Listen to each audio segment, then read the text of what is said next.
Job applicants who walked out of an interview before it was over. Why did you do it? Story 1. I walked out on an interview only once, and it was because the people organizing it were insane.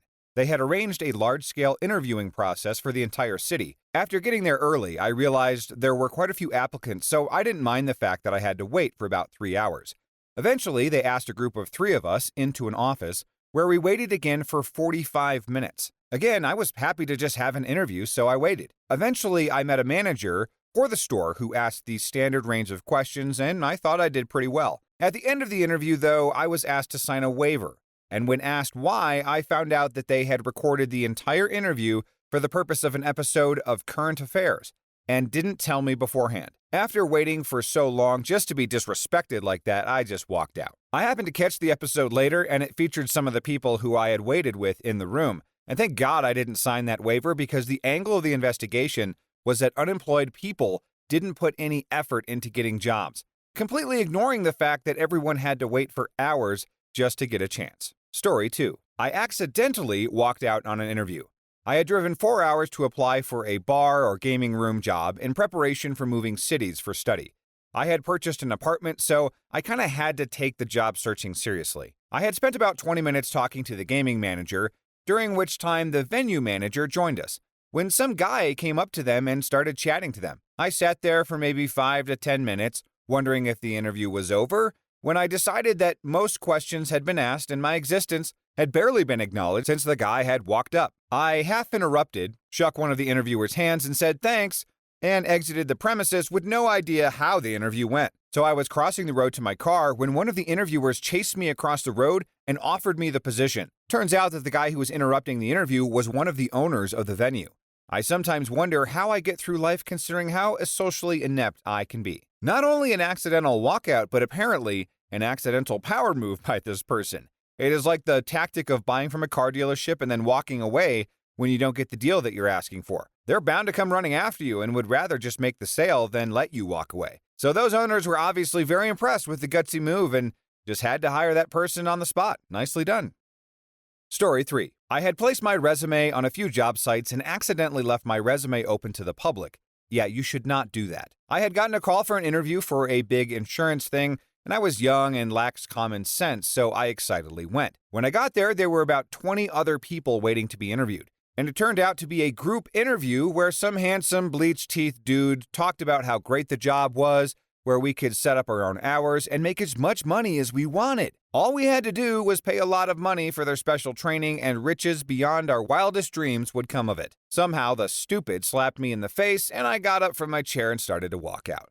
The con man asked me where I was going, and I calmly said, "This is a scam," and I advise others to walk out too. 2 others left with me. Story 4. I was told about 40 minutes into the interview that the job I was interviewing for was going to be a 11 p.m. to 6 a.m. position. Now, this had never been mentioned in the original job postings or in the preliminary call prior to the interview. This wasn't for a gas station job or anything either. High-profile law firm who basically needed a graphic designer to put together presentation materials overnight to use the following day. They also set it so that I'd be working hours just barely under the limit to qualify as a full-time employee with benefits. Again, none of this was ever mentioned in the job description up to this point. The last straw was that they gave me a 30-minute test to prove I could work on a deadline, based on the actual materials I'd be working with. Chicken scratch post-it notes, unintelligible audio recordings, and other horrible sources I had to base my designs on. I walked out of the test about 5 minutes in. Story 5. Just after I had been given 3 months' notice of layoff due to the office closure from a job that I really liked, I took off early one day for an interview across town. Now, when I arrived, I entered a waiting room full of people at least twice my age, in suits, resumes in hand. Upon seeing this sight, I realized I had very little chance at the position being offered, but since I was there, I might as well try. What I didn't expect is that we were all scheduled to interview together, so we were all herded into a conference room where the group interview commenced. After a few rounds of questions, learning each other's qualifications, how we would handle various situations, and so on, we collectively learned that this position was part-time, not what it had been advertised for, and paid a mere $9 an hour. I walked out along with 3 other people. At least this company wasn't much for wasting anyone's time, I guess. It was essentially like, we know this is a part-time gig that doesn't pay well, so everybody gets to interview at once, and we'll get it over in a tight 20 minutes. I would be very curious to know who actually got offered the job and if that person actually took it, because in theory, there is always someone who desperately needs the money, but $9 an hour isn't much at all these days. Story 6. I never got as far as the interview. So much was wrong. I received a call asking me about my availability to attend an interview based on my posting on a professional website. I indicated that I was currently in the middle of a project, but would be available to interview in 2 weeks. The woman on the phone yelled, "Then call me back when you're available." Click. She called me, she yelled at me, I wrote that company off. 2 days later, she called me again and asked to set up the interview. She said that she would call me as soon as she had finished a meeting. Lady, you called me. Then you tell me you don't have time to finish the conversation that you initiated? Wrote her and her entire corporation off. Got a phone call about 3 hours later. So-and-so, I want you to call her to schedule an interview on Monday. I definitely no longer want this job, but I want to see if my predictions come true. I called on Monday. Now, the person who answered the phone told me that it was the woman caller's day off. I'm a genius. They call me and give me the runaround. And 2 weeks later, yesterday, they called me again. Again, a person asked me to call at a later date to schedule an interview with a woman who couldn't be bothered to call me herself. I told them that based on their behavior in the past month on the phone, that I did not have any desire to work for their company. I broke my own code and fired off an email to their director of human resources. Now, this company is a luxury retirement community. There are golf courses, hospitals, clinics, 4 to 6 bedroom homes, clubhouses, townhomes, etc. It seemed like it might be a lovely place to work in my field. If they would treat me with such an unprofessional manner, how must they treat the residents of the community? There were a total of 3 callers involved, and I can only imagine the motives for calling someone, asking for an interview, and then behaving in such a strange fashion. Nope. Story 7. I couldn't actually walk out of the interview because I broke my foot. I graduated in 2009 with a degree in print journalism, and after a summer of doing random retail stuff, I decided to find a real job. I see a job posting for a marketing specialist with emphasis in graphic design work. I brought my portfolio, and they told me that they were impressed and that I would get to do some design, writing, and editing. They said they represented big-time companies, so the 22-year-old me was incredibly excited.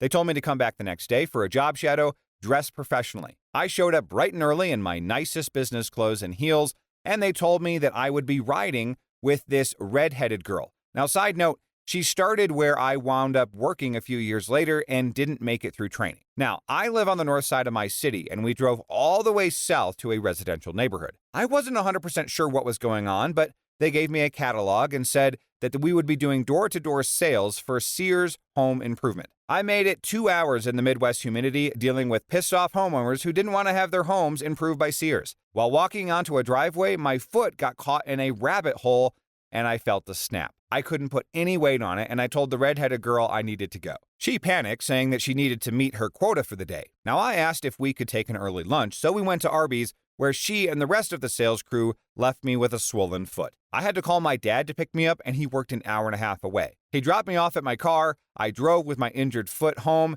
and yeah, that helped. Nope. So I went to urgent care and discovered I have an avulsion fracture at the top of my foot. Yes, it was Matrix Resources. Stupid. Story 8. I had just graduated art school with a design degree and was scrapping by, unemployed, and living 5,000 kilometers from my hometown for 6 months. I was getting desperate and antsy when I saw an ad for a multimedia designer on a job board. I called and set up a time for an interview. Now, I didn't have a car, so I called a cab to take me to the address. I was still relatively new to the city, and the cab took me very, very far out, like a half-hour drive. Eventually, the cab pulled over in front of a bland suburban house. Now, something was off. Even the driver was suspicious. He said, "Are you sure you want to be dropped off here?" he asked, sensing my nervousness. I was confused. I didn't really know where I was. Now, this was in the era before smartphones and iPhones, not that I could have afforded one anyway, and my crappy flip phone was dying. So I said, sure, just wait for me. If you see me go in, you can leave. Now, I walked up to the front door, which had a sign with an arrow instructing visitors to go around back. As I walked alongside the house, I turned back and noticed that my taxi driver, assuming I was fine, had driven away. When I found the back entrance, I was greeted by 2 middle-aged balding white men in a basement rec room that had been converted into an office. Hi, I'm here for the interview? One of the men got up and said, yes, that's fine. We just need you to fill out a questionnaire. It should take 30 minutes. I looked to my left, and a poster hung on the wall the portrait of a vaguely familiar bald white man surrounded by a glowing rainbow of swirling colors and energy beams. It was L. Ron Hubbard. "Sure," I said. "I just have to let the cab driver know that he can leave." I promptly proceeded to walk out the door, picked a random direction, and walked for 40 minutes along the road until I found a bus stop. Now, I don't see what the big deal is. They just wanted you to help them with those breathtaking, awesome videos with Greek pillars and epic music. I don't think you're in a position to be overly picky either. When you're an art school graduate looking for a job, it's not like those things are just flying off the shelves and hitting you in the face, you know. But for all this person knows, maybe they missed a wild opportunity to perfect their craft and save humanity at the same time. Story 9. I was really short on cash while waiting to hear back from a job opportunity with a company that takes a notoriously long time in the hiring process, and saw a job that was offering $25 an hour for some fire safety company, with a tagline saying, "Just because it seems too good to be true doesn't mean it is." Now, I thought it was at least worth looking into. Went to the interview, which apparently was a group interview, and the guy stepped out, and the first thing he asked was if anyone researched this company on the Better Business Bureau. A few people did, and he spoke with them in another room, and then they never came back. Then he started to launch into his drawn-out story about the last 30 years of his life, how someone gave him the same opportunity he was offering one of us now, and that it honestly made him cry, thinking that people were so cynical that they would think that he was a scam artist. And he actually did begin weeping in front of everyone, at which point his 20-something assistant ushered him out of the room before coming back and emotionally launching into his own story about how this guy saved him and was a genuinely great guy. Now, honestly, I didn't have a lot to do that day, and the interview was catered, so I stuck around to see what would happen when the guy came back into the room. And he did, with the vigor of an infomercial host, promising everyone that with a $600 deposit, they would be making $100,000 in 6 months' time.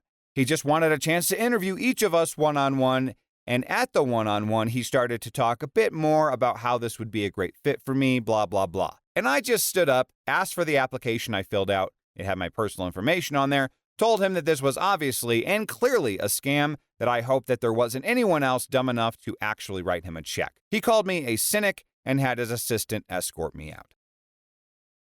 Story 10. I applied for a position as a manager of a restaurant. Now, at the time, I was already a general manager at another restaurant, and I had years of management experience. They called me and asked me to set up an interview, which I accepted.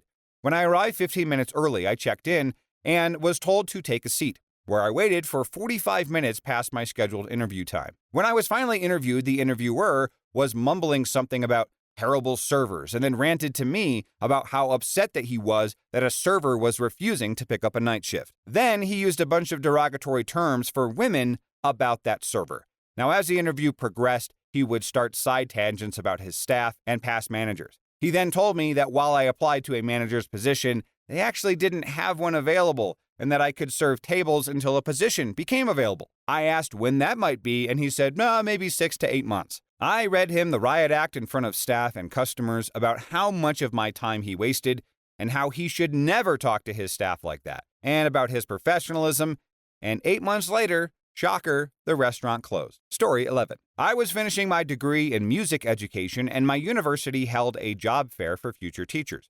It was great, and I actually landed my first job from it. Now, school districts would set up little booths, and a representative would do on-the-spot brief interviews, looking for some selected candidates into the next round of applicants. There was one district from Indiana that just had a battery of questions they asked every applicant. Now, I can't even remember why I wanted to talk to them, but I did. Several questions weren't applicable to a music situation, like, what would you do if a student failed a test? What are your views on how you would address standardized testing in your classroom, etc.? The weird part was I would ask a clarifying question, and the interviewer would just look kind of annoyed and repeat the question slowly. So after 3 of those questions, I said, okay, thank you for your time, but I have no interest in teaching in your school system. If this is how you treat your prospective employees, I would hate to see the people that make it through the system and then get to teach kids. Again, I love how these speed interviews are structured because it seems like it very much does not waste anyone's time, I think more or less, right? You get in there, you make a very quick first impression, and you get out. The employer gets to speed date basically, and in this case, the person interviewing realized very quickly that it wasn't the right fit. Now, sadly, this is probably how it is for school systems that end up with bad teachers, because the good teachers find a way to go to the better schools, and those less than ideal candidates are being scooped up by the bad schools but they really don't have any other options. Story 12. It was a security guard job. I was way overqualified, but needed to pay the bills. I sat down across from a dead-eyed young woman who worked in HR. She had read interview questions from a computer screen in monotone, typing my answers up as we went. Was kind of pissed and snappy. I answered all the questions really well, but sometimes she didn't feel that it filled the exact questions. I'm guessing that she was really unhelpful. Like, she would ask, please describe a situation or day where you and your coworkers were given an unexpected assignment, difficulty, or mistake, and had to multitask to balance the new workload with current duties. I went into detail about how that was a daily experience at one of my positions. Nope, that didn't cut it for her. She stared blankly and said that didn't answer the question, and then she repeats the long question word for word. Now keep in mind she was reading the questions right from the screen, so I get that she was probably following specific instructions. As much as a red flag about the company as her, still, she was so rude about the entire thing. You could tell that she really didn't want to be there, and after trying to answer one question 3 times, each time she repeated the question like I was dumb. She wouldn't even explain what I was saying that was wrong. I just apologized saying, hey, I changed my mind about the job, and I walked out without explanation. Got a much better paralegal job 2 weeks later, and it doesn't sound that bad, but you didn't hear the totally unjustified contempt in her voice. So uncalled for. I tried to kill it with kindness, but it just didn't work. Story 13. Back in high school, I had to interview at Cold Stone Creamery. Now, they made us break into groups where we had to create and sing a catchy tip song. I'm really shy, so I wanted to walk out before the singing commenced, but I really needed a job, so I decided to try and stick it out. I sang a stupid song. Now, after the songs, they interviewed us one-on-one. For one question, they basically asked us what we thought the weaknesses of our group members were. I told them I didn't know the people well enough to say, and that I really didn't want to get a job by bad-mouthing someone else. As I got up to leave, they asked me if I wanted to hear what some of my group members said about me, and I just kept walking. Should have gone with my gut and left before the singing. What kind of twisted weird game is Cold Stone playing at here? It seems like the interview process is playing out more like a bad reality TV show than a job process. I bet the weakness of the other group members were that they all suck at singing, apparently. But in the comments, what was the weirdest question that you've been asked in a job interview, and what was your answer?